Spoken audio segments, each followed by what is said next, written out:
Amantes do melhor dinheiro que a humanidade já conheceu, sejam muito bem-vindos para mais um episódio do seu podcast favorito de maximalistas malucos que falam sobre superciclo e como o Bitcoin vai dominar o mundo. Eu sou o anfitrião Bernardo Braga. Hoje a gente está aqui com mais um convidado especial, mais um maxi doido que também acredita no poder revolucionário do Bitcoin, que o Bitcoin vai transformar o mundo mais do que já transformou, vai continuar transformando. E, bom, sem mais delongas, eu queria apresentar para vocês o Breno Brito. O Breno está há muito tempo na bolha também do Bitcoin, a gente já se cruzou aí várias vezes em todas as SatisConfs, em eventos, mas também a gente traduziu junto o livro Manifesto desse Comunista, do Svetsky. Na verdade, eu traduzi, ele editou, né, ele revisou. Já trabalhamos brevemente, eu trabalhei um pouco antes no projeto do Spirit of Satoshi, né, da IA de Bitcoin, do Svetsky também, e aí logo que eu saí no comecinho, você entrou logo depois também, então a gente está sempre se cruzando aí no meio do Bitcoin, trabalhando em projetos correlacionados. E, Breno, seja muito bem-vindo, é um prazer ter você aqui hoje. Como é que você está? Tudo bem? Tudo ótimo. Primeiro de tudo, muito prazer aí por ter me chamado, uma honra estar aqui, muito legal poder vir aqui conversar sobre o melhor dinheiro que existe, né? There's no second best. Não tem segundo melhor. Exatamente. E, Breno, conta um pouco pra galera que não te conhece ou que não te segue nas redes sociais, nunca ouviu falar do Breno, qual é essa história? De onde você vem? O que você fazia antes do Bitcoin, durante a descoberta, a epifania do Bitcoin e depois, como que surgiu assim o Bitcoin na sua vida e qual foi o impacto disso? É uma pergunta que eu sempre Então, faço para todo mundo porque é bom para dar o contexto. eu acho que é muito bom, inclusive porque tem muita gente que se acha sozinho, né? Começa a ver. Eu até fiz uma thread no Twitter esses dias falando sobre todas as vezes que eu poderia ter entrado em contato com Bitcoin e oportunidades perdidas desde 2013, que tem no meu e-mail. Tipo, pô, eu criei conta na Coinbase, eu acho que em 2013. mas eu não, Nossa. mas eu não consegui mandar dinheiro para lá, só aceitava dólar. Aí eu criei uma conta numa exchange da Alemanha, não consegui mandar dinheiro para lá, só aceitava euro. E assim foi, assim. Eu fui convidado para ir no evento do Urich, quando ele lançou o livro. E eu não Uhum. sei, eu acho que eu não fui, eu não tenho memória desse dia. Eu acho que eu acabei não indo. Eu tenho um e-mail falando, eu vou hoje, mas eu não lembro desse dia, nunca li o livro, até hoje eu nunca li o livro. Então, assim, eu acho que essa pergunta é muito boa, justamente porque dá um contexto muito legal, ajuda quem, tipo, pô, acabei de chegar e tô atrasado, tô muito atrasado. E você vê, cara, eu me sinto assim, sendo que eu entrei de cabeça 7 anos atrás. Tem 7 anos que eu entrei e quando eu entrei eu pensei, nossa, eu tô muito atrasado. Então é Você é da super safra de comum. 2017, que nem eu. Todo mundo acha que chegou Isso. atrasado, né? Tem aquele notório print do Bitcoin Talk do cara de 2010 que falou: cheguei atrasado, só acumulei 600 bitcoins. Todo mundo acha que tá atrasado. Quem entrou em 2011 queria ter entrado em 2010. Quem entrou em 2010 não entrou em 2009, por aí vai. Só o Ricardo Exatamente. Amorim, é Ricardo Amorim o nome dele? Que É, entrou lá em daí ele entrou em 2007, né? Por causa do 2005, né? Satoshi Nakamura. É, o Ricardo Amorim é um mito, né? Só ele chegou a conhecer de fato o Satoshi Nakamura, então. É cada É, influência que mas. aparece nesse Brasil, cara. É um show de horror. É. Mas e aí, como que foi Mas. essa descoberta do Bitcoin? Porque você ignorou ele por alguns anos, foi batendo na trave e não mordendo a pílula laranja, mas finalmente em 2017 você entendeu. E o que que aconteceu, o que que mudou na sua vida? Pois é, eu era da engenharia elétrica, né? Eu tava no curso de engenharia elétrica e eu comecei em 2009, teve aquela queda lá, 2008, 2009, aquela crise. Eu pensei, vou entrar no mercado financeiro, vou começar a mexer com isso. E em 2013, eu me juntei com um grupo de pessoas que começaram um movimento liberal em Brasília, a gente criou o Instituto Liberal do Centro-Oeste, e eu comecei a ouvir falar de Bitcoin por conta disso daí. O pessoal, moeda de nerd, moeda dos liberais, moeda dos libertários, não sei o que e tudo mais.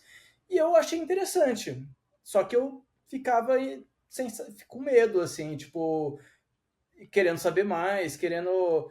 A gente chegou a fazer uma palestra sobre Bitcoin em 2014, com um cara, 2014, 2015, não lembro agora, de um professor da ciência da computação do UNB. Só que ele era um maluco, ele falou 5 minutos de Bitcoin e 95 minutos sobre teoria de conspiração da China. E aí eu continuei cheio de dúvida e era muito difícil eu conseguir descobrir como chegar nessas informações, né? Por muito tempo eu fiquei nisso daí. Até que em 2016 eu já estava meio que tipo, perdi o bonde, já subi o que tinha que subir. E aí do nada em 2016 eu vi subindo. Eu falei, cara, eu não vou ficar de fora de novo, eu tenho que entrar nesse negócio.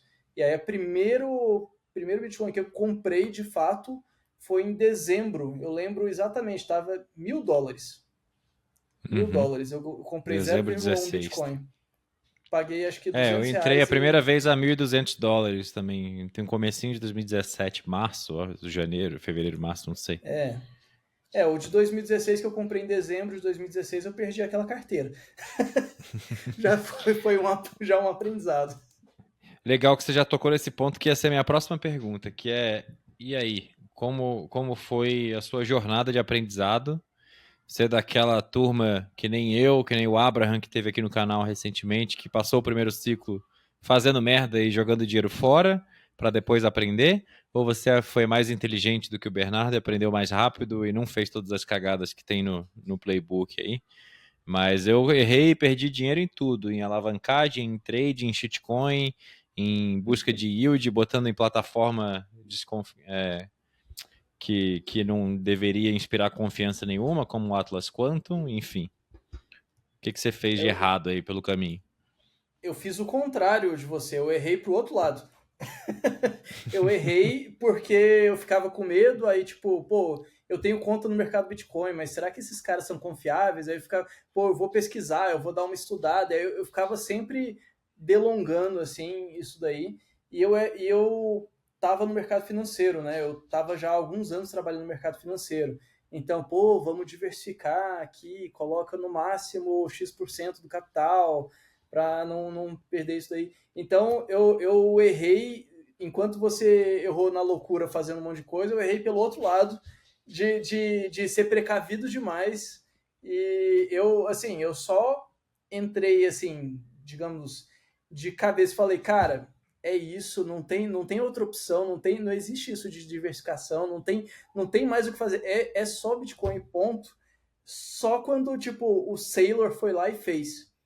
E aí eu falei, cara, o 2020, cara tá tá? colocando 2020, o cara tá colocando milhões e milhões e milhões, o cara tem dinheiro pra caramba e tá colocando tudo ali em cima, tipo, sendo que eu já tô há mais tempo, já tô estudando isso há um tempo, eu, tipo, não tô vendo, mas na hora que tipo, aquele negócio, sabe aquele the straw that break the camel's back? O último palito ali A última gota d'água que ali que transborda. a última gota d'água ali que transborda. Eu tava ali, tava, o copo tá aqui, a água já tava fazendo aquela curva em cima, né? Aí quando eu vi o Michael Saylor, meio que deu um estalo, assim, eu falei, cara, o que eu tô fazendo da minha vida? Tipo, em 2019, eu fiz palestra falando, gente, compra Bitcoin, tá muito barato e vai subir demais. E aí, tipo, o Michael Saylor E comprou, quando você deu essa isso, palestra, você tinha quantos por cento do seu patrimônio em Bitcoin? sei 10? lá, 20%. Diversificado em ações da É, Magalu e Americana. ah, não, eu tinha uns fundos, tinha uns caras que eu admirava bastante, tinha umas estratégias bem interessantes, assim, que eu admirava muito, até o Tá. momento, assim, que também chegou pandemia, e aí e eles criaram o Twitter, e eu comecei a ver que é tudo gente como a gente, é tudo humano, tudo irracional, tudo torcedor. Eles faziam a posição e ficava torcendo no Twitter. Então eu vi, cara, eu achei que eu tava colocando assim num cara que era um gênio, que eu tava colocando meu dinheiro num cara que era um gênio. E é um cara que realmente tem estudos, o cara estudou pra caramba, ele tem conhecimento, mas assim, ele tem as mesmas falhas emocionais que qualquer pessoa que eu encontro no meio da rua, assim. Eu vi, cara, eu vi um cara que apostou no Macri tipo, cara, perdeu. O bicho perdeu, assim, 30% do fundo, assim, de um dia pro outro porque o Macri perdeu. Tipo, tudo mostrava lá que o. Eu acho que era o Macri, que a opção de direita ia perder. Tudo mostrava isso, ele não. As pesquisas estão erradas, vai estar errado, vocês vão ver. E aí, o cara da esquerda Botou ganhou. o dinheiro O dos fundo. cotistas tudo na eleição argentina. Não, tudo. Ele comprou um monte de bonde argentino, assim, o negócio despencou brutalmente. E eu falei, Nossa. cara, além do Covid, né? Que, tipo, tava todo mundo falando de Covid por 2 meses na internet sem parar. Todo mundo tava sabendo. E aí, de repente, teve a queda. E é tipo, é como se tivesse todo mundo, tipo, ó, tem um buraco ali na frente, tem um buraco ali na frente, tem um buraco ali na frente. Um dia cai e fala, porra, esse governo não conserta esse buraco, né? E só segue pro buraco, e aí eu falei, cara, deu. Eu que gerencio meu dinheiro, eu que faço tudo, e agora é Bitcoin, é isso aí. É só E é Bitcoin. muito libertador e fácil você gerir seu próprio dinheiro se você vira um maximalista e não precisa ficar estudando 200 mil projetos. Você só Sim, compra, segura, cuida das suas chaves, deixa elas em segurança máxima e para de olhar preço e vai relaxar, vai viver a vida. Quem sim. dera todos Isso os era Faria outra Limers coisa. conseguissem entender a simplicidade disso. Eu falo toda hora que a gente deveria criar um fundo de uma estratégia na Faria Lima, que é literalmente cria uma gestora, abre um fundo, compra ações da MicroStrategy e, se quiser, até vende opção coberta, vende call coberta para rentabilizar o fundo e não faz mais absolutamente nada com o dinheiro. E você vai performar melhor do que qualquer outra casa da Faria Lima e vai virar uma lenda do mercado. Só que dá muito trabalho Não, fazer isso. Eu prefiro só comprar Bitcoin e fazer cursos e ensinar para as pessoas sobre Bitcoin para elas se protegerem do que vem pela frente. não, tem até uma forma até melhor. Melhor, assim, entre aspas, né? Uma forma mais simples. Tipo, se você quer só auto-perform, né? Só sobreperformar a Faria Lima, você compra Bitcoin Spot, vende o Bitcoin futuro, faz aquele cash and carry, ganha ali 15, 20% em dólar e pronto, acabou. E você não faz mais nada, vai viajar, vai curtir as férias, você tá ganhando 20% em dólar, mais do que qualquer fundo agressivo da bolsa, e tá resolvido, acabou a sua vida, vai lá curtir. Sem risco. Sem risco. Fechou. É. E, bom, então você passou um bom tempo aí até chegar finalmente o tio Sailor e te trazer a convicção que você estava precisando criar. Tem aquele Sim. discurso, aquele podcast que ele foi do Tom Billet, lá do Impact Theory, já viu esse? Que o Não cara tá conheço. entrevistando ele sobre Bitcoin, ele falando o que aconteceu, porque ele decidiu dar all-in no Bitcoin em 2020, mas aí o cara manda aquele papo de norme, que é, pô, mas para você dar all-in em alguma coisa, você precisa ter convicção. E aí ele fica puto, ele fala, não é convicção. Aí ele começa a falar, tipo, você tá sentado em uma cadeira, você tá all-in nessa cadeira, você só tem um microfone, parece arriscado. Por que você não tá usando 10 microfones? Por que você não diversifica? E ele começa a dar um sermão interminável do cara, mas é literalmente isso. Quando você entende que todos as outras classes de ativos estão correlacionadas, intrinsecamente correlacionadas, porque elas estão na camada base ali, tem um dinheiro que está prestes a colapsar por causa do peso da própria dívida, porque ele foi abusado por décadas.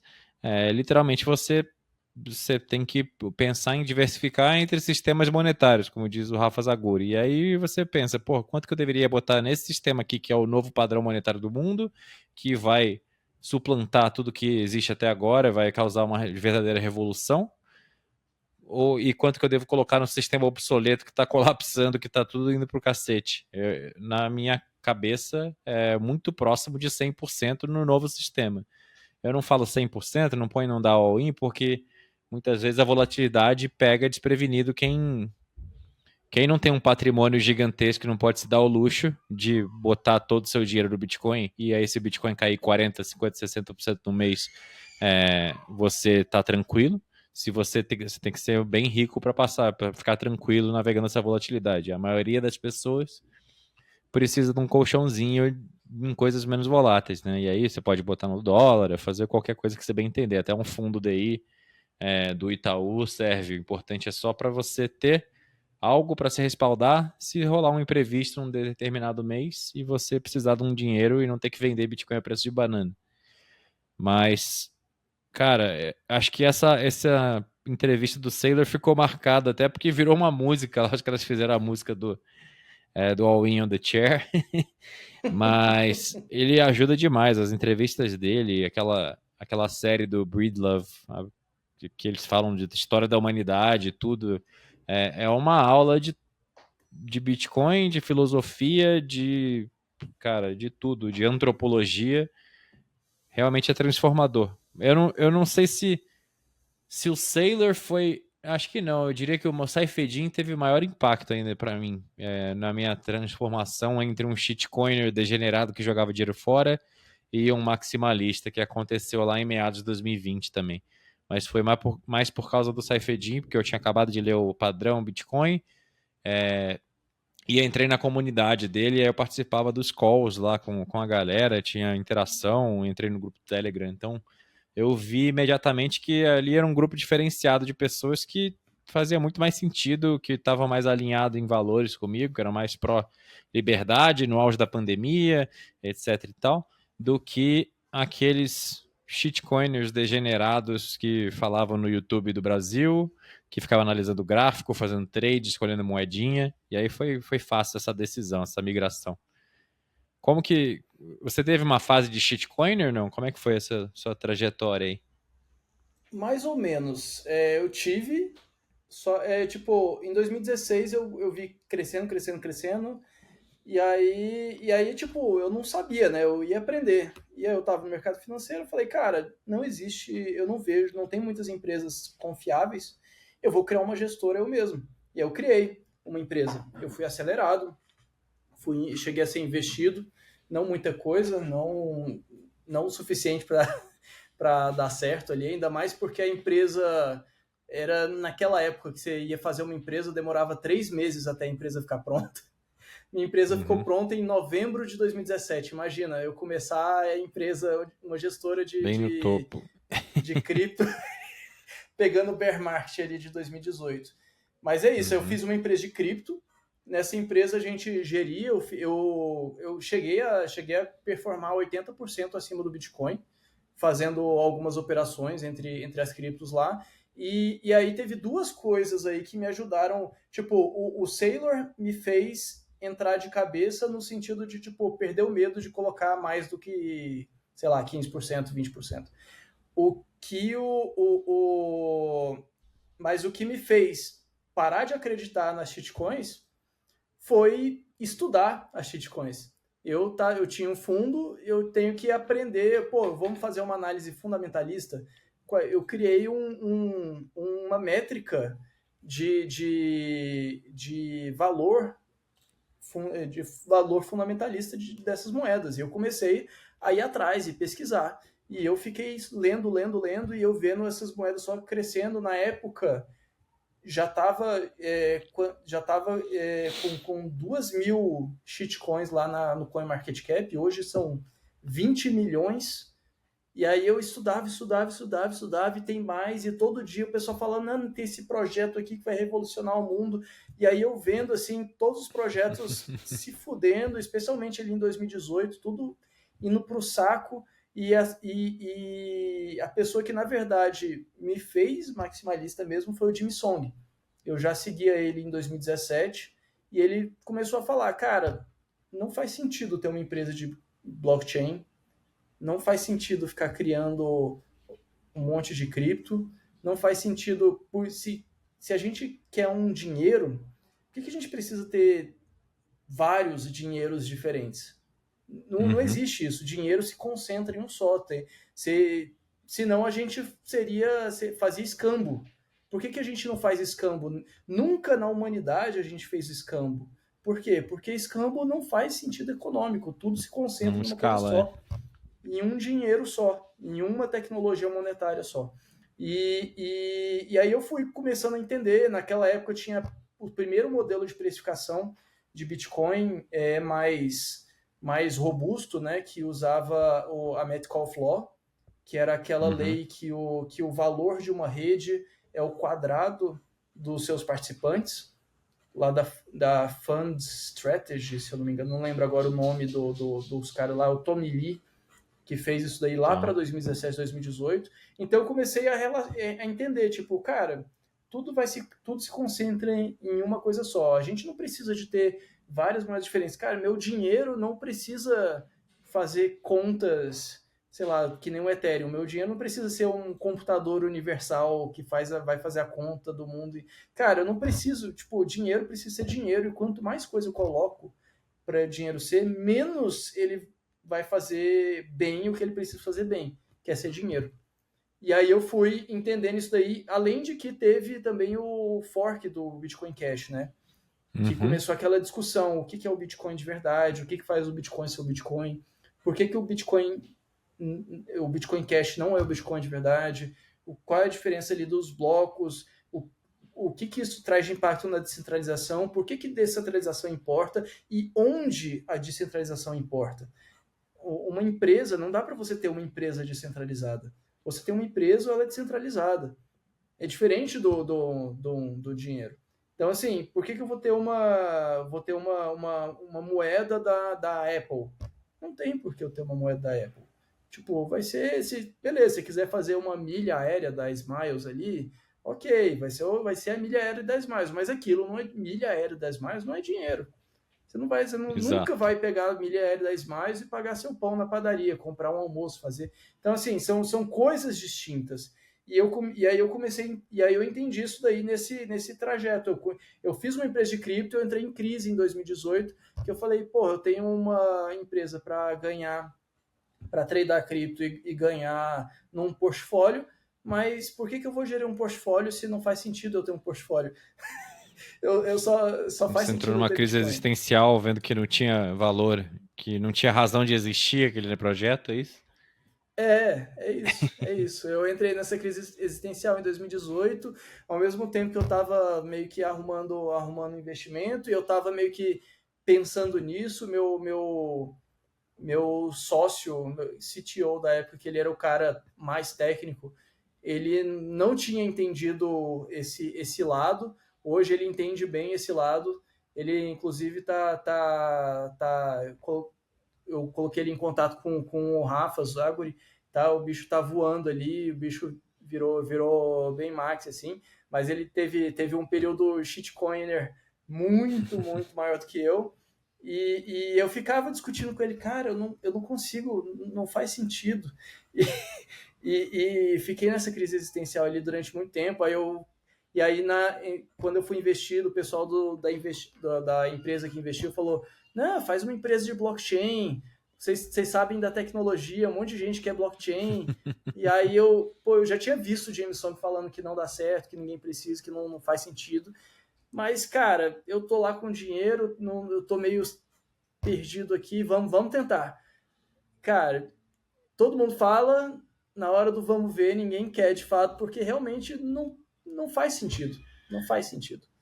Porque na hora que você vai imputar dados na blockchain, o que acontece? Alguém está imputando aquele dado. Você tem a centralização ali. Sim. Então eu posso imputar o que eu quiser. Então, beleza, depois pode ser descentralizado, não sei o que lá. Mas no momento que eu estou imputando, eu imputo o que eu quiser. Assim, aquilo pode proteger de uma mudança depois. Mas ele nunca vai ser de fato centralizado. Que o Parker Lewis fala no livro, nos artigos dele, né? Que não existe aplicabilidade razoável para a tecnologia blockchain, além de criar um dinheiro tirá-lo das mãos do Estado. A enorme maioria dos casos de uso, de 99,999% das criptos, você pode resolver melhor com mais centralização. Então, se a gente está falando de um espectro de descentralização e descentralização, e o Bitcoin é o máximo de descentralização que tem, para que você vai sacrificar um pouco de descentralização para fazer um negócio mais ou menos descentralizado, só que é mais devagar, é mais caro, é mais ineficiente, se você pode rodar um servidor na porra da AWS, da Amazon lá em cloud e fazer o seu app centralizado com o seu CNPJ, com o custo mínimo, muito mais eficiente e vai rodar muito melhor. Eu digo mais. Isso não... Fala. E eu digo mais, é justamente por isso que a Solana está ganhando o Ethereum. Porque a Solana é mais centralizada. Ela é mais centralizada. Mais eficiente do que Ethereum, exatamente. Uhum. Sabe o que é mais eficiente do que Solana? O seu app na AWS. Exatamente. PayPal. Enfim, Sim. As pessoas... É um processo. Eu acho que muita gente tem a teimosia de não querer entender porque... Simplesmente porque já tem muito skin in the game e já se investiu muito tempo, dinheiro nessas paradas e não quer aceitar. É uma dissonância cognitiva. Outros ainda têm que ter um pouco de humildade para aprender, talvez não tenham perdido dinheiro suficiente.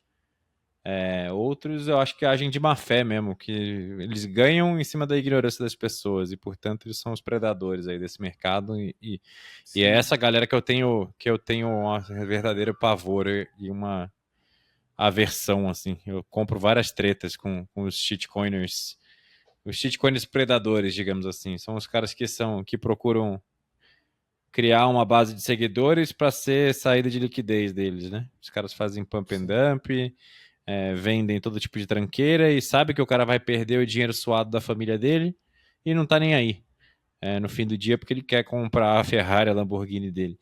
Mas eu acho que é muito perverso, tipo, é moralmente inferior a um comunista, a um sei lá, um cara da pior estirpe possível, porque você tá pegando o cara que já entendeu que é um problema fundamental com o dinheiro fiat, que tá buscando ativamente a solução para o problema dele, que tá buscando se libertar, e aí você vai vender uma armadilha para ele. Tipo, é o cara que tá um refugiado que tá fugindo da zona de guerra, e aí você vai enviar ele para um campo de concentração falando que você tá levando ele para liberdade, alguma coisa assim. É bizarro. Eu acho que essa galera tem lugar guardado no inferno. Eu concordo plenamente, assim, é nojento. A sensação que me dá é nojo. Quando eu vejo assim, eu vejo o cara que tá lá, ele sabe e, tipo, nem é tipo, tem um pessoal que tá lá e fala, não é que nem o Bitcoin, mas tem a tecnologia, a gente tá desenvolvendo umas coisas novas, e aí, ok, assim, mas tem uns caras ali que, tipo, você sabe, eu tô vendendo a alma do diabo pra ganhar dinheiro, é isso. Vendendo a alma pro diabo pra ganhar dinheiro. E a narrativa mudou, né? Antigamente, lá na nossa entrada em 2017, tinha muito projeto que queria ser um Bitcoin melhorado. E hoje em dia não tem. Hoje em dia, 99% dos influencers de cripto aí falam, cara, Bitcoin tá caro, você não vai ficar multimilionário com o Bitcoin, então isso aqui é pura especulação. Mas se você souber jogar esse jogo direito e souber escolher as moedas certas, talvez você consiga multiplicar a sua quantidade de bitcoins. Então, as pessoas meio que... cripto deixou de ser algo promissor, revolucionário, tecnológico e passou a ser loteria. Muita gente já entendeu e já assumiu isso, que é loteria. Sim. Mas aí, mesmo assim, não faz absolutamente nenhum sentido, né? Porque se não tem razão de existir, se não tem caso de uso razoável, se não resolve problema nenhum, é como se tivesse uma força gravitacional constantemente puxando aquele preço para zero. Porque cedo ou tarde as pessoas entendem, os seres humanos são agentes racionais buscando maximizar seu bem-estar, sua utilidade. E é lógico que você vai tomar decisões baseadas na melhor informação que você tem disponível para você. E quando a verdade inegável é que essa porra não serve para nada, cedo ou tarde você vai descobrir essa verdade e vai vender as suas moedinhas e comprar Bitcoin. Esses dias uma mulher me mandou mensagem na DM do Instagram e falou, esse é o meu portfólio de cripto que eu acumulei devagarzinho ao longo dos anos. E aí tinha lá 20 shitcoins e acho que 40% estava em BTC. Ela falou, você acha que tá bom? Porque o pessoal agora está começando a fazer perguntas das mais aleatórias possíveis e eu tento sempre ajudar na medida do possível. Eu falei, tá ótimo, 40%. Só falta você pegar todo o resto aqui dessa linha para baixo, vender e trocar por Bitcoin. E aí tá maravilhoso. Mas buga a cabeça das pessoas. As pessoas precisam entender, é um processo. É um processo. Pois é, eu entrei nisso daí e eu comecei e eu fiquei fissurado. Eu comecei a ler, estudar. Eu estudei várias as shitcoins mais clássicas, né? Tipo, algumas já nem existem mais. Eu falava no grupinho lá de startups, eu fui investido, aí tinha o galera que foi investida junto comigo. Aí o pessoal, tinha que falar com o Breno ali, que ele para você fazer a sua cripto e não sei o que e tal. E os caras falando, não, eu vou fazer em EOS. Eu falei, cara, esse EOS, vou fazer em IOTA. Cara, esse negócio não vai existir daqui a 2 anos. Para com isso, esquece esse negócio. Enfim, e aí eu comecei... Na minha jornada também, eu queria, em algum momento, 2020, 2021, porque eu passei assim, 2017, quando eu conheci o Bitcoin e comecei a comprar, eu trabalhava em Amsterdã, numa multinacional, e tinha lá a minha carreira Fiat. Eu não aguentei, em 2018 eu saí, e aí eu voltei para o Brasil. E aí eu trouxe uma startup da Holanda para o Brasil, e aí a gente estava montando esse projeto, era uma startup uma empresa de revenda de ingressos, uma tecnologia lá, anticambista. Mas aí a pandemia matou esse negócio, eu ainda perdi um tempo esperando para ver se ia voltar o setor de eventos ou não. Eventualmente eu vi que não ia e eu precisava fazer algum movimento de carreira. E eu queria, estava com Bitcoin na cabeça, já tinha virado quase um maximalista, estava no processo ali, em vias de virar. Mas aí comecei a procurar projetos para trabalhar. E aí sempre surge primeiro os projetos de shitcoin. E aí, numa dessas conversas, alguém me indicou que eu conversasse com o CEO da DOTS, aquela empresa de pontos, de recompensas e tal, porque Sim. ele estava procurando entender mais sobre Bitcoin e cripto em geral para ver qual era o ângulo da DOTS para explorar esse mercado. Ele já tinha visto uma tendência clara ali e aí ele queria aprender. E aí foi meio que esse duelo de ideias, porque eu estava virando um maxi e aí eu não queria, em hipótese alguma, fazer um projeto de shitcoin e eu fiquei constantemente martelando na cabeça dele que ele não devia estruturar nada em blockchains paralelas, ele poderia fazer algo com Lightning, etc. Só que, cara, não é interessante no curto prazo para a empresa, né? Tipo, você tem aquele viés Sim. de querer maximizar shareholder value, ganhar dinheiro no curto prazo. E aí os caras sempre têm um incentivo muito sexy de criar a sua própria shitcoin porque alguém vai te vender a ideia de que o público vai comprar. E aí eu ficava falando para ele, dando tipo toda uma aula de maximalismo, mostrando podcasts do Saifedean, do Breedlove, etc. E aí ele me respondia assim, ó, recebi um e-mail dos caras da Algorand, você pode marcar um call com eles? Eu falei, irmão, não é para mim esse projeto, deixa eu achar um shitcoiner aqui para tocar isso. Aí eu peguei lá um cara no grupo do Bankless, que era especializado nessas porra, eu falei, ó, tem um projeto legal para você, assume aqui. E aí saí fora. Mas é foda, são mundos diferentes que, para quem tá de fora, parece que é tudo a mesma coisa, mas é diametralmente oposto. Total. Me chamaram uma vez pro Itaú. Conversei com a head de Itaú de projetos de blockchain. Eu não lembro detalhes assim, mas tive uma conversa com ela sei lá, uns 30 minutos, sei lá, 30 minutos nada, 1h30. E mesma coisa. Ela, não, que não sei o que e tal. Eu falei, olha, vamos dar uma olhada na Liquid. Vamos ver assim, se não. Ela, porque aqui todo mundo já usa Ethereum e não sei o que. Eu falei, então acho que é isso aí. Eu Acabou que não deu tenho um certo. amigo nosso que trabalha no Itaú, né? O Bruno, ele tá lá, tem constantemente nessa batalha também, tentando vender o Bitcoin only pra galera Sim, do Itaú, mas os incentivos são outros, é muito difícil. E aí ele fica sempre me atualizando dos esforços dele de criar maximalistas dentro do Itaú, Mas os caras querem ganhar dinheiro, e ganhar dinheiro com shitcoin é mais fácil porque a galera ainda não entende. Eu acho que essa tendência está diminuindo. Você acha que MicroStrategy é o shitcoin killer? Que o que está surgindo agora é a oportunidade de se rentabilizar em Bitcoin via MicroStrategy meio que acaba com a finalidade especulativa das shitcoins? Ou não? Eu acredito que Não. pode ser um fator. As pessoas eventualmente vão entender que é muito mais seguro e rentável você comprar e segurar a MicroStrategy do que ficar brincando com projetinhos prestes a implodir. Não, eu acho que esses projetinhos aí prestes a implodir vão sempre estar por aí, sempre pegando trouxa, vai sempre. Isso aí é caixa de Pandora. A gente abriu, não dá para colocar de volta depois dentro da caixa e aceitar. Isso aí vai. É que nem, sei lá, não sei se você já ouviu falar que loteria é imposto sobre quem não entende estatística. É uma boa frase, nunca tinha ouvido. Mas Pois é é. meio que isso aí mesmo. Então é meio que isso, assim. Eu não tenho expectativa de que isso vai mudar. Vai continuar tendo aí. Eu acho que vai diminuir com o tempo, mas não vai sumir. Vai continuar tendo ali o gente. Enquanto tiver trouxa no mundo e tiver Vai ter gente malandro, é. querendo. Enquanto tiver Bom, o malandro e mundo tiver tem um monte trouxa, de vai rolar. comunista ainda, imagina se não vai ter shitcoin, né?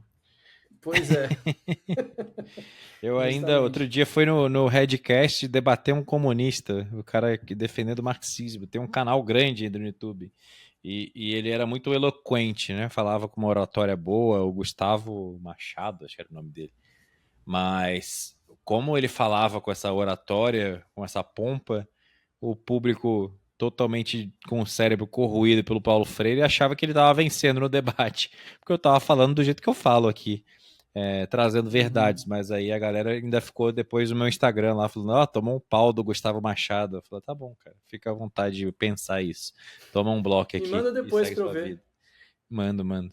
Mas foi doloroso. Na hora você veste o chapéu ali da paciência e vai. Porque também não ia num podcast grande e sair na porrada com um comunista. Mas eu fui bem politicamente correto até, trouxe verdades. Depois eu voltei lá para debater um outro comunista, um cara do PSOL, sobre escala 6 por 1, que para mim totalmente irrelevante. Eu só fiquei falando de Bitcoin. Mas você fica abismado com o nível do atraso intelectual de uma porrada de gente, uma boa parcela desse país, ainda pensando que o problema do Brasil é o capitalismo. Pelo amor de Deus. O cara tem que se fuder Né? muito ainda para entender. Cara, mas eu tenho. Minha opinião é que a maior parte desse povo aí, pelo menos dos honestos, eles têm um. Conseguiram imputar assim, um bloqueio emocional. É um bloqueio emocional. Quando você. Tipo, primeira coisa que você aprende quando o pessoal fala de comunismo aí, é que o capitalista tá roubando o dinheiro dos pobres. Então, tipo, Uhum. então, na cabeça deles, intrinsecamente, todo mundo que tem uma empresa tá roubando. Tá se E apropriando do mais-valia.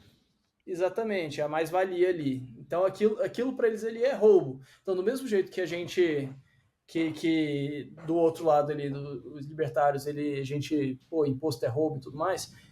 Se você pega isso e leva porque assim, um debate para você conseguir evoluir de Você tem forma que achar pontos evoluir a em sua comum. opinião, eu acho que antes disso até é você primeiro tentar abstrair a parte moral e entender de forma descritiva o que está acontecendo. Aí beleza, Uhum. o que Marx falou, o que é comunismo, não sei o que, você vai construindo esse conhecimento e aí depois, beleza. Então, agora que eu entendo isso aqui, agora eu posso, beleza, agora vamos trazer a moral aqui de volta e fazer, isso é bom, isso é ruim, e aí a gente pode fazer julgamentos morais aí. Mas se a gente começa pelos julgamentos morais, cara, o que eu quero escutar de um fascista que quer matar os pobres, que quer não sei o quê, um Sim. cara que é necessariamente mal intencionado, ele não tem incentivo nenhum de falar a verdade comigo, de ter uma discussão. Não tem debate, fica só Então não tem debate. bate-boca e aí Exatamente. fica a torcida lá no chat, cada um escolhendo, torcendo pro seu lado. Mas é exatamente E é isso isso. que Você acontece. tem que meio que bridge the gap, né? Fazer essa conexão com o outro lado para tentar mostrar a incoerência do outro lado de uma certa forma palatável. O problema é Sim. que, cara, é muito difícil. Ainda mais um cara que o ganha-pão dele é falar pró-comunismo, né? Nunca que você vai conseguir converter. E aí, mesmo que ele tivesse um momento eureka que mudasse a vida dele ali, ou plantasse uma sementinha, isso não ia ser assimilado na hora. E mesmo que fosse, ele nunca ia reconhecer, porque, tipo, é a sobrevivência dele. Mas Sim. eu levei muito das ferramentas do livro que a gente traduziu lá, do Manifesto Descomunista, do Svetsky e do Moss, porque para mim é uma obra-prima. Aquele livro em 40 páginas trouxe insights poderosíssimos sobre o que é o capitalismo de fato e o que há de errado no comunismo. Todo mundo sabe que é errado porque é uma aberração que nunca funcionou, vai contra a natureza humana, mas eles conseguem mostrar de uma forma muito contundente e muito simples. Mas, bom, eu estava falando disso porque o Brasil é muito atrasado, tem uma parcela gigante. Eu estava num churrasco domingo de aniversário de um amigo meu e eu tenho um amigo que ganha muito bem, que mora em Alphaville, tem a família, tem 2 filhos, a mulher dele trabalha num banco e todo mundo petista. Tipo, ele acha que o problema é desigualdade social é por causa do coronelismo e do capitalismo malvadão do Brasil que acontece desde sempre. Eu falo, meu amigo, não é possível, cara. Você estudou nas melhores escolas, você tem acesso a todo tipo de informação. Tem vídeos, cortes meus na internet, só assiste essa porra, não é possível. Mas você tem que investigar quais são as origens de como que o cara começou a pensar assim, o que foi enfiado na cabeça dele. E às vezes é muito difícil de refutar. Tem um cara um professor da UNB, que ele falava de um outro professor lá, que era um tal do Kramer. Ele falava, primeira lei de Kramer, quanto mais cara a escola, mais comunista é o professor de história. Eu não sei, eu não estudei numa escola cara assim, mas meu professor era muito comunista. A ponto, Foda. cara, meu professor chegou a falar que o pai de uma amiga minha, uma colega lá de classe, ele foi assassinado pelas Farc. E o cara chegou a falar na sala de aula que o bicho mereceu. Esse era o nível do cara. Ele falou, seu pai mereceu morrer porque ele era um opressor. Meu Deus. E o cara não encheu ele de porrada? Seria justificável, Né? com testemunhas ali. Era uma mulher ali. Ah, Era tá. uma menina de 17 anos ali. Tinha acabado de descobrir que o pai dela tinha. O pai dela tinha sido sequestrado. Eu conheci ela desde a sexta série. Quando eu conheci ela na sexta série, o pai dela, que é colombiano, tinha sido sequestrado na Colômbia pelas Farc. E ela estava sem notícia desde a sexta série até o terceiro ano do ensino médio. No terceiro ano do ensino médio, ela descobriu que o pai tinha sido assassinado, ela recebeu a notícia. E E aí, aí o professor mandou essa. Ele mereceu. Fica mandou tranquilo essa. que ele mereceu. Meu Deus. Não falou ele mereceu, fica tranquilo que ele mereceu. Ele falou ele mereceu e a revolução vai pegar vocês, seus burguesinhos. Nossa. Então, eu já tive oportunidade e o desprazer de conversar e dialogar com comunistas. Para quem não sabe, numa vida passada aí, quando eu voltei da Europa, eu era vegano. Eu achava que. Eu me perdi nessa mentira aí do veganismo, achava que era o caminho para melhorar o planeta. E numa dessas eu fui participar lá do negócio de ativismo na Avenida Paulista e conversei com um bando de comunistas, entrei no grupo do WhatsApp dos caras, que ele ficava fazendo ativismo vegano. Parece que foi uma vida passada, isso é bizarro ouvir isso do Bernardo. Mas, então, interagindo com essas pessoas, eu rapidamente vi, isso era 2018, o Bolsonaro estava praticamente sendo eleito ali, era Bolsonaro versus Haddad, né? Sim.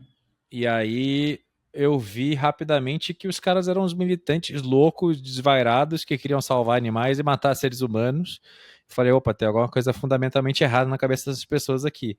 Mas eu, num dia de um debate acalorado no WhatsApp, eu tentei, tipo, explicar por que, que o que os caras estavam pensando da vida estava totalmente errado. E aí teve um cara que eu, quando cutuquei o suficiente, ele chegou à conclusão de que tinha que matar todo mundo mesmo, e que matou foi pouco, o comunismo.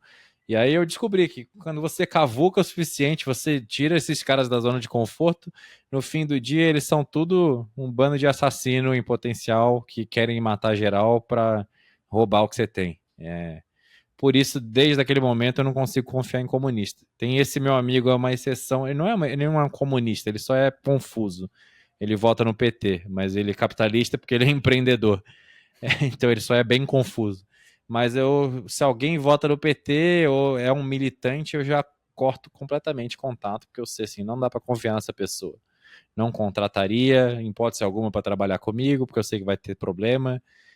Não quero ser amigo, não quero ter contato nenhum, porque eu sei que no fim do dia, quando a água bater na bunda, eu não posso confiar. Esse cara vai vir atrás do que é meu.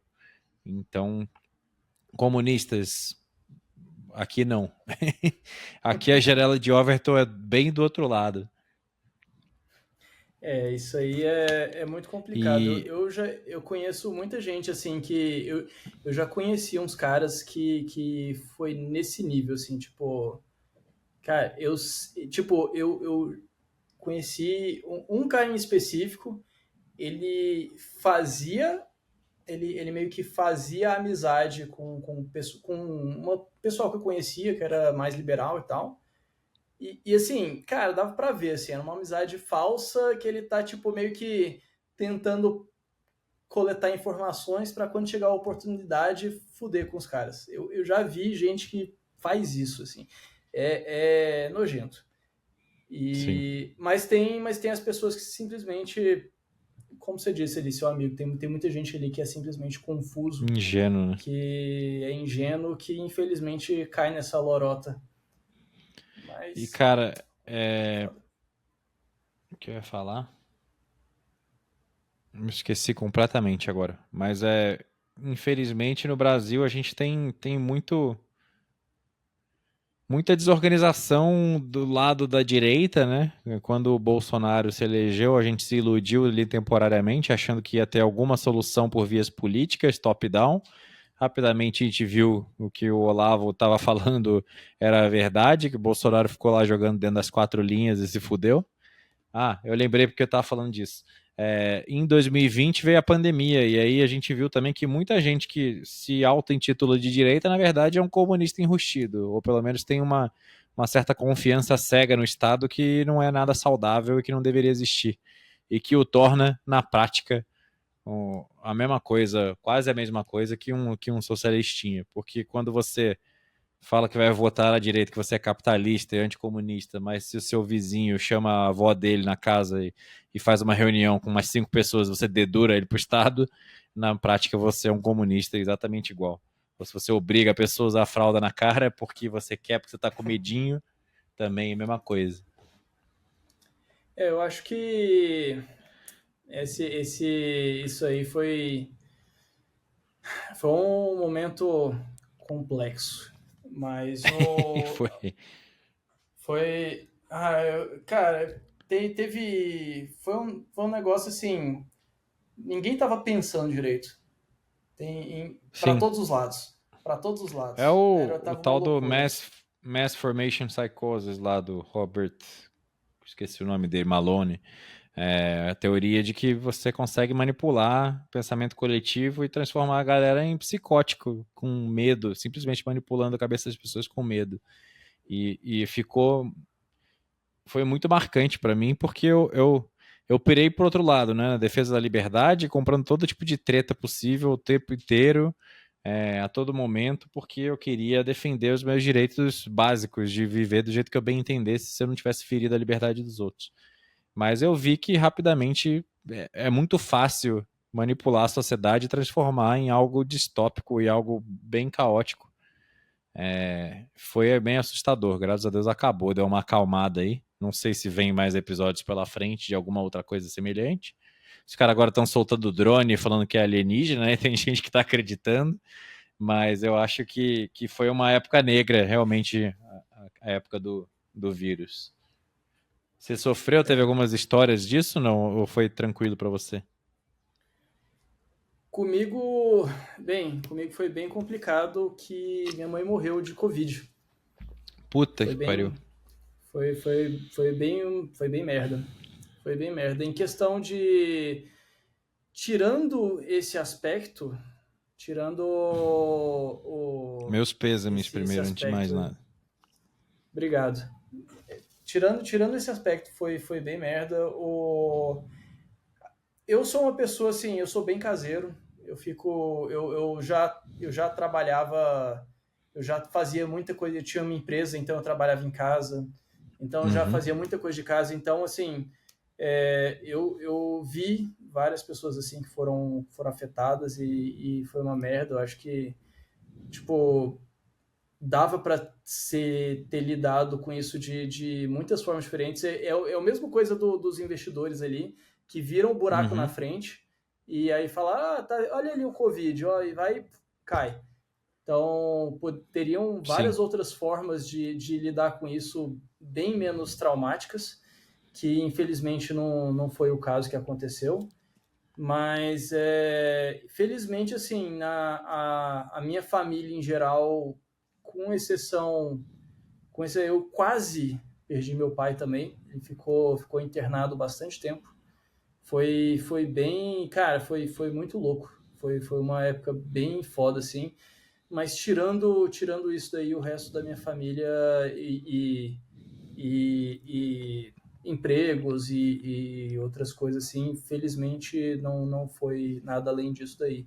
Meu pai, por mais que ele ficou, nossa, muito ruim assim, você vi meu pai na cama do hospital, ele não conseguia pensar, porque Uhum. por conta disso daí, durante a internação, mas ele conseguiu recuperar e hoje em dia ele tá super bem. Isso aí ele já recuperou totalmente, mas é isso daí. Agora, Acho que mas uma as coisa assim que eu nunca. decisões governamentais foram as mais erradas possíveis em vários aspectos. A forma como trataram, acho que muita Total. coisa foi errada.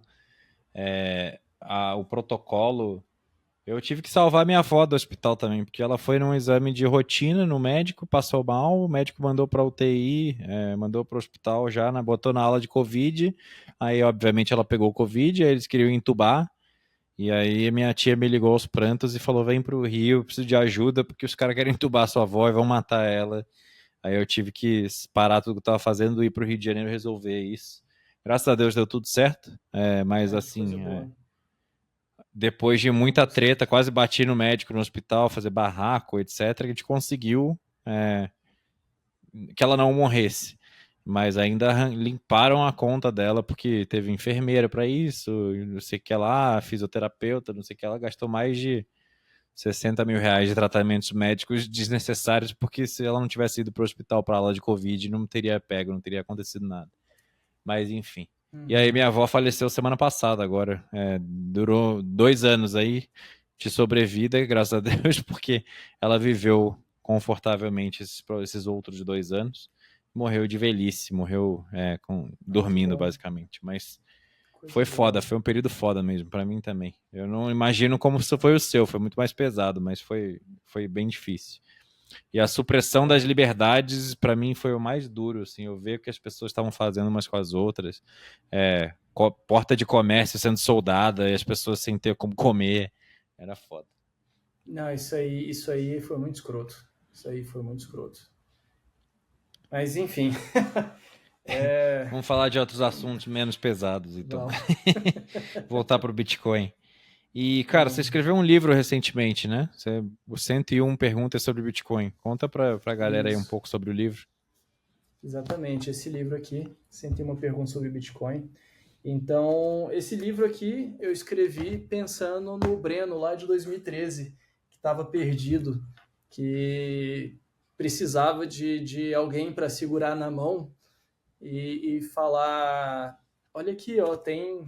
E dar algumas respostas objetivas, assim, porque a gente vai fazer uma pesquisa sobre Bitcoin assim, cara, todo vídeo que você abre são os primeiros 5 minutos é alguém falando, uma revolução, não sei o que e tudo mais. Não que esteja errado, mas não aguento mais, né? Pô, você quer pesquisar Sim. isso aí, eu já escuto, eu escuto isso todo dia. Vamos, pula essa parte, vamos pro que interessa, né?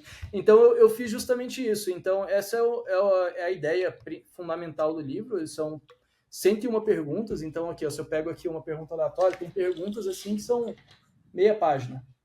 Aqui, ó, 2 perguntas aqui, curtinhas. Obviamente tem umas maiores aqui, que são mais bem explicadas, que depende um pouquinho do nível, depende um pouquinho da pergunta. Tem perguntas que são mais... que precisam de uma explicação mais aprofundada, mas a ideia é trazer assim, para o nível de que alguém que é completamente leigo consiga entender, mas ainda assim eu trago perguntas que são bem complexas até.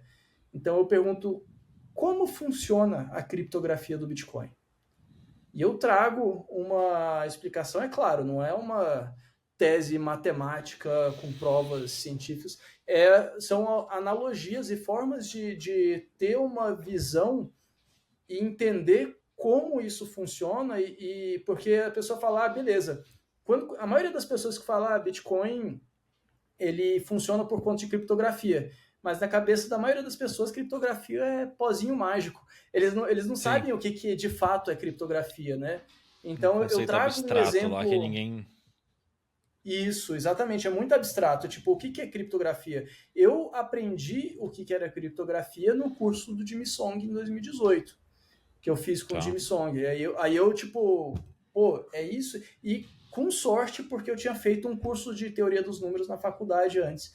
Então, ele chegou e começou a falar de curvas elípticas lá, e eu fiz o link, caramba, então serve para isso. Aí juntou. Mas a maioria das pessoas não tem esse background, e eu trago um exemplo simples que usa só multiplicação e divisão, que dá para ter uma noção básica do que é criptografia sem a pessoa ser nenhum nerd em matemática. Então eu tento trazer vários aspectos, uma visão 360, né? Tipo, por que importa o Bitcoin para direitos humanos, como é que o Bitcoin funciona, principais foods, as principais mitos que são falados por aí, que as pessoas falam errado. Mas a economia não precisa de inflação, então a inflação é deflacionário, não é deflacionário. Então eu tento dar essa visão 360 assim, para a pessoa, quando acabar o livro, se sentir confortável em conversar praticamente qualquer assunto sobre Bitcoin, mas claro, num nível básico, né? E você levou muito tempo escrevendo o livro? Quanto tempo levou esse projeto no total? Foi até mais rápido do que eu imaginava. Foram 9 meses. Enquanto minha mulher estava gestando meu filho, eu estava gestando esse livro aqui. 2 bebês nasceram juntos. Exatamente. Legal. A gente acabou praticamente juntos aí. Eu acabei de escrever em 2023, mas só acabou que, por conta do mercado editorial, ele foi lançado só em maio, agora desse ano. E qual tem sido a repercussão, assim? Você já teve feedback de pessoas falando que o livro mudou a vida deles, alguma coisa nesse sentido? Porque isso imagino, deve ser o mais... como é que eu posso falar? Rewarding, enfim, não sei, estou esquecendo nomes em português. Recompensador. Exatamente. Muito provavelmente foi esse seu objetivo, pensando no Breno de 2013, mas como o Breno de 2013 não existe mais, conseguir trazer esse tipo de conhecimento para pessoas agora, para que elas possam se beneficiar do Bitcoin como um todo, né? Sim, total. Eu ainda não recebi mudou minha vida. Infelizmente, adoraria receber um desse daí. Eu não recebi ainda, mas eu recebi. Em breve vai vir, graças a Deus. Eu espero que mude a vida de muitas pessoas. O ideal é poder ajudar o máximo de pessoas possível. O que eu, na verdade, o que eu recebo mais frequentemente são dois. Um é, caramba, você escreve muito bem, tá muito bem explicado. Eu já sei tudo que está escrito lá, mas eu li esse livro e releio ele sempre porque me ajuda a ter na cabeça uma forma boa de explicar para as outras pessoas.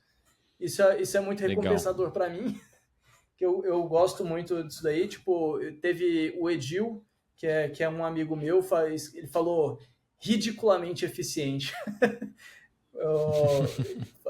E a Anarco Capivara falou que deveria ter outro nome, deveria ser Bitcoin para quem tem pressa.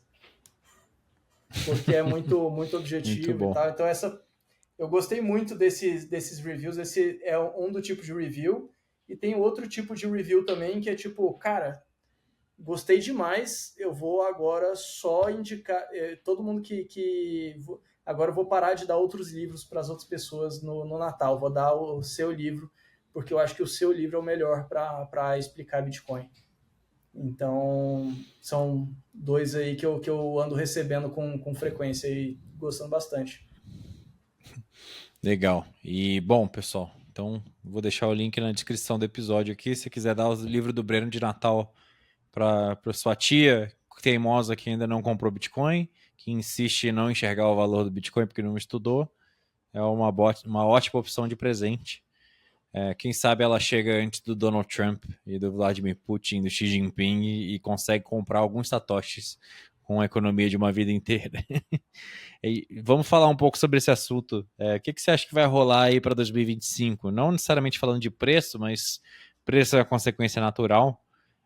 Você Sim. acha que nós estamos no último ciclo do Bitcoin? Ou você acha que vamos respeitar os ciclos e vai ter 2 anos de bull market, depois vai voltar um bear, vai cair 70%, 80%? Você acha que mudou fundamentalmente, que dessa vez é diferente, né? Todo mundo sempre fala que os mercados sempre acham que dessa vez é diferente e nunca é. Mas é que realmente está parecendo que dessa vez é diferente. O que você tem a dizer sobre isso? Olha, no meu coração diz que dessa vez é diferente. Mas eu já esse é o terceiro ciclo que eu sinto que dessa vez é diferente. Então, então É, eu fico um pouco na dúvida, porque quando entrou o Michael Saylor, eu pensei também, putz, dessa vez é diferente. Tá entrando os institucionais, vai rolar com força. E, cara, beleza, deu uma subida boa, teve muita coisa aconteceu, mas respeitou direitinho ali o ciclo, respeitou bem aquele gráfico log ali, o Power Law, o gráfico Power Law. E eu não sei, eu sinceramente eu não sei. Pode ser que a gente tenha, de certa forma, alguma limitação. Eu, de fato, eu acho muito difícil. Tipo, não digo que é impossível, pode acontecer, mas eu não acho que, sei lá, o dólar morre nos próximos 10 anos. não, eu também não acho que o dólar Então, morre, pelo contrário, eu acho que o que vai acontecer agora é uma corrida para acumular o máximo de satoshis possível, colocar em reserva no lugar do ouro, simplesmente para salvar cada país tentando salvar a sua moeda fiat numa guerra e assim, pelo que eu vi, eu postei isso hoje, meia hora antes da gente começar aqui a gravar. Bom, eu não sei quando vai sair esse episódio, mas a gente está gravando no dia 17 de dezembro. E eu postei sobre um podcast que o Jack Mollers foi e ele falou que ele tinha informações ali, insider information, de que Donald Trump está potencialmente olhando para assinar uma ordem executiva de estabilização do dólar, que daria poderes amplos para ele, e entre esses poderes ele poderia começar a comprar Bitcoin imediatamente via canetada, não ter que esperar todo o trâmite do Congresso da Cynthia Lummis, do Bitcoin Act. E, cara, se isso acontecer já no dia 20 de janeiro, seria uma sinalização de que começou oficialmente, né, o FOMO dos países para acumular Bitcoin, essa corrida de acumulação. E aí eu fico só pensando qual vai ser a reação dos grandes outros pools de capital soberano, sei lá, da China, da Rússia, dos países europeus, da Arábia Saudita. Cara, as consequências disso podem ser absurdamente gigantescas que ninguém estava preparado para pensar em termos tão exponenciais. Questão de Sim. semanas chegar a $1 milhão.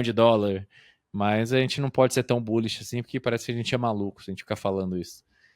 Tem que se preparar para o cenário mais conservador.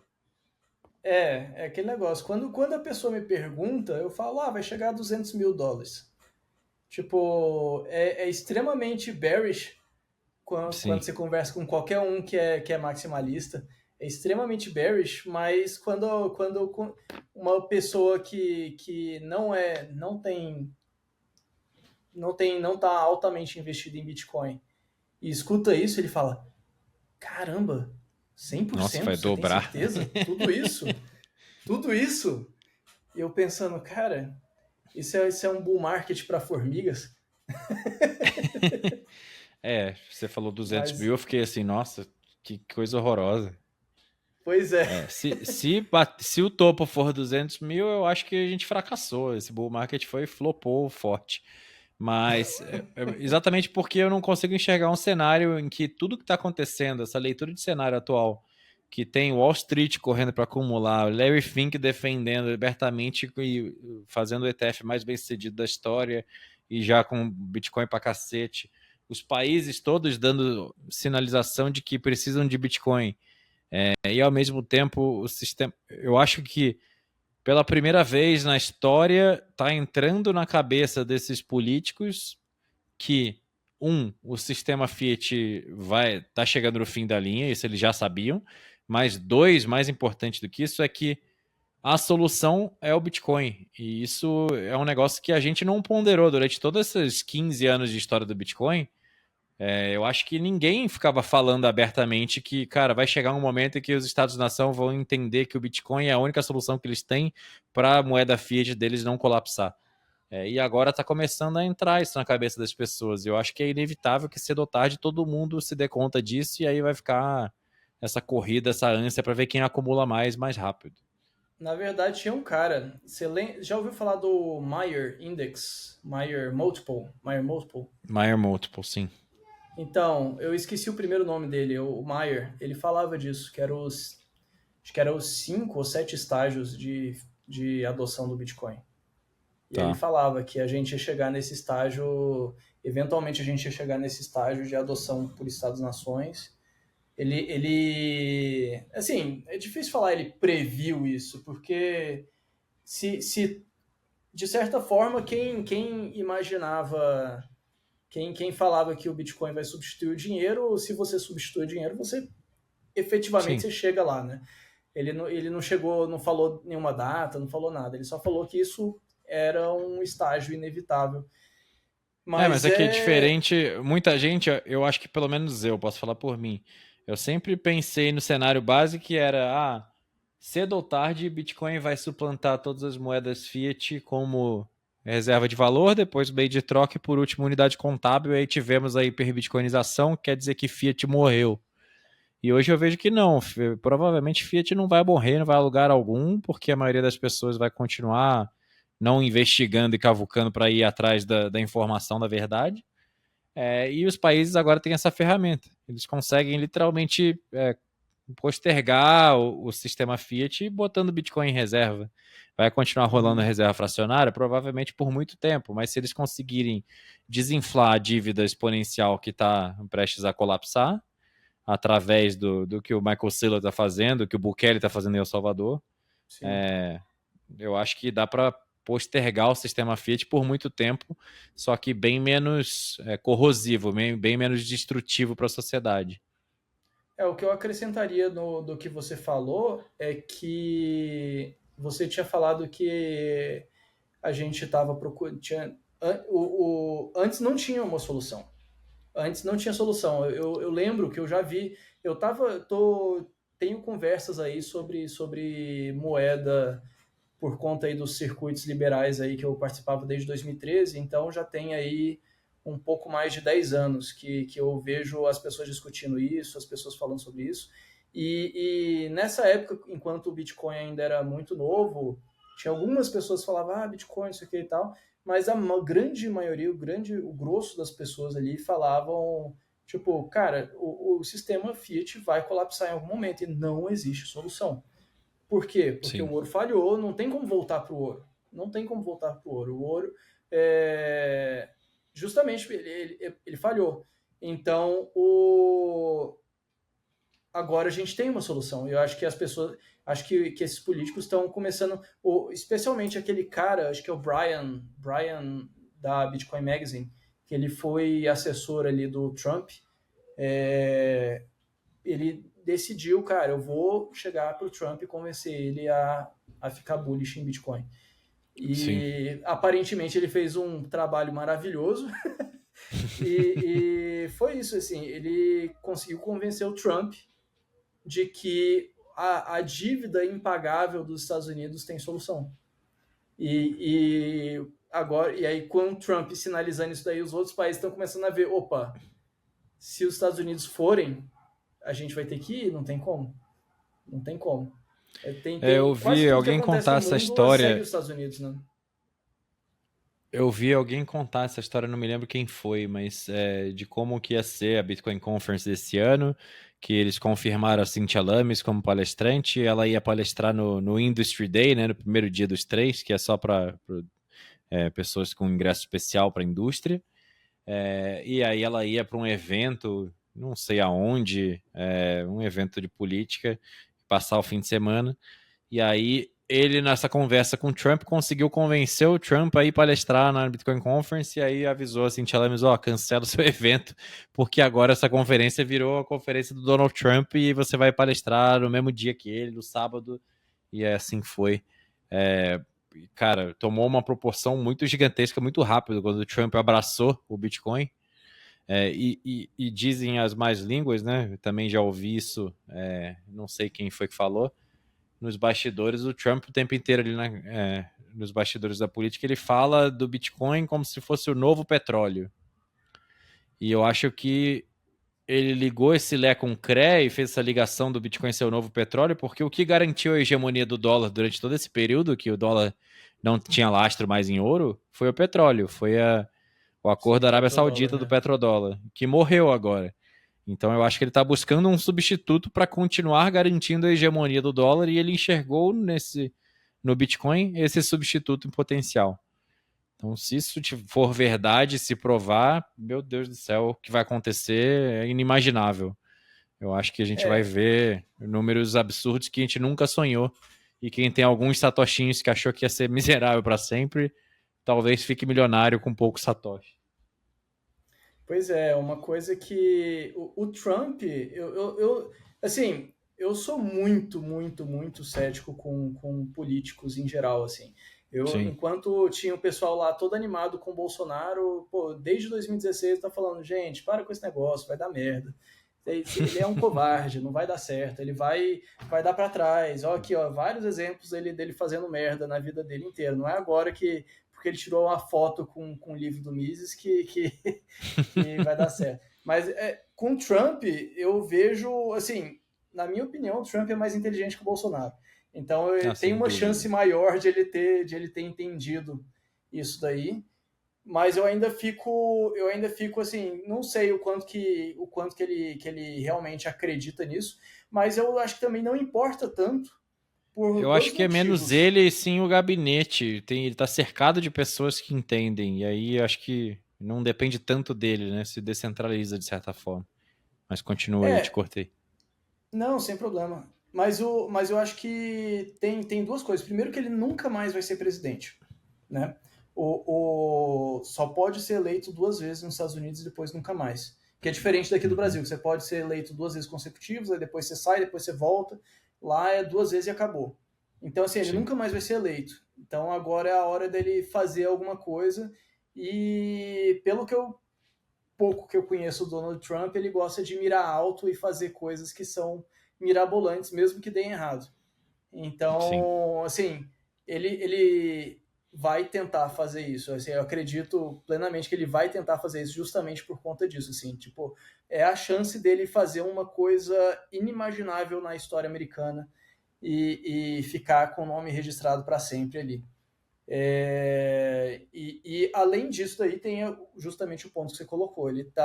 Ele acabou que existe uma interseção muito grande, né, entre as pessoas que estão putas com tudo isso que está acontecendo, que estava acontecendo no governo do Biden, e a galera que gosta de Bitcoin. Então, essa interseção é muito alta. Ele viu que quando ele foi lá na Bitcoin Conference, fez uma diferença grande, pô, 40. O último estudo que eu vi parece que era 40% dos cidadãos americanos tinham Bitcoin. Então, assim,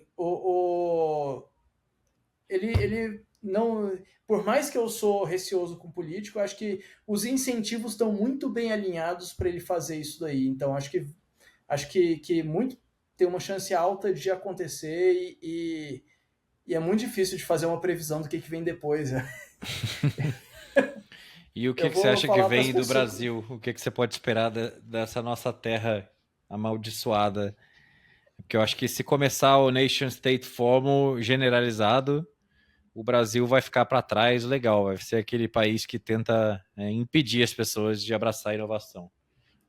Porque vai Sim, ter cada vez mais controle de capital e os caras causando déficits maiores, taxando quem produz, distribuindo dinheiro para comprar voto e controle de capitais sim. implica tentar segurar o dólar artificialmente, portanto não dá para liberar uma offshore de bolsa que é o Bitcoin, né?